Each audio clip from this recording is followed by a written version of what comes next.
Hello বন্ধুরা, আমি তোমাদের গ্রামের মাস্টার তাপস স্যার। আজকে আমরা একটা খুবই গুরুত্বপূর্ণ ইংরেজি ফ্রেজ এর সম্পর্কে আলোচনা করব। সাপোজড টু এর ব্যবহার। সাপোজ টু, এই সাপোজ টু এর মানে হচ্ছে কোনো কিছু করার কথা আছে বা কোনো কিছু করার কথা ছিল।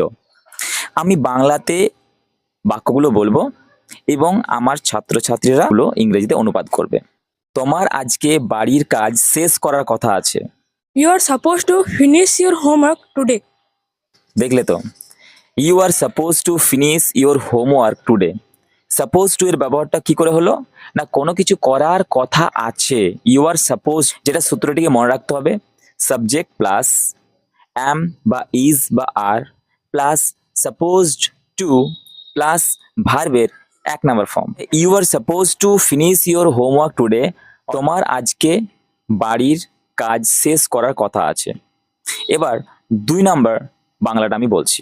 দুর্গাপুজোর আগে তোমার সমস্ত ঘরগুলো পরিষ্কার করার কথা আছে, ইংরেজিতে অনুবাদ করতে হবে। You are supposed to clean all the rooms before Durga Puja. এবার পরের সেন্টেন্সটা, তার আজ সন্ধ্যায় আমাকে ফোন করার কথা ছিল। He was supposed to call me this evening. এখানে ধূমপান করা যাবে না, এটা পাবলিকের জায়গা।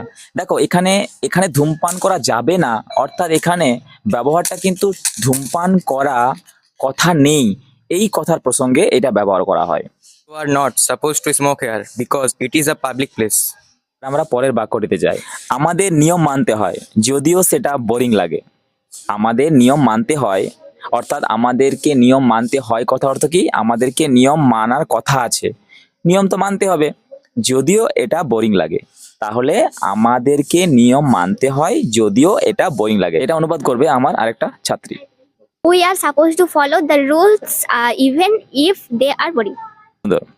তাহলে আমরা শিখে গেলাম কিভাবে সাপোজ টু এর ব্যবহার করতে হয়। তাহলে এই ফ্রেজটা খুবই গুরুত্বপূর্ণ। তোমরা কমেন্টে সাপোজ টু এর ব্যবহার নিয়ে একটা করে বাক্য লিখবে, আমি চেক করে দেখব, যদি ভুল হয় কারেকশন করে দেবো, সঠিক হলে লাইক দেবো। Thank you.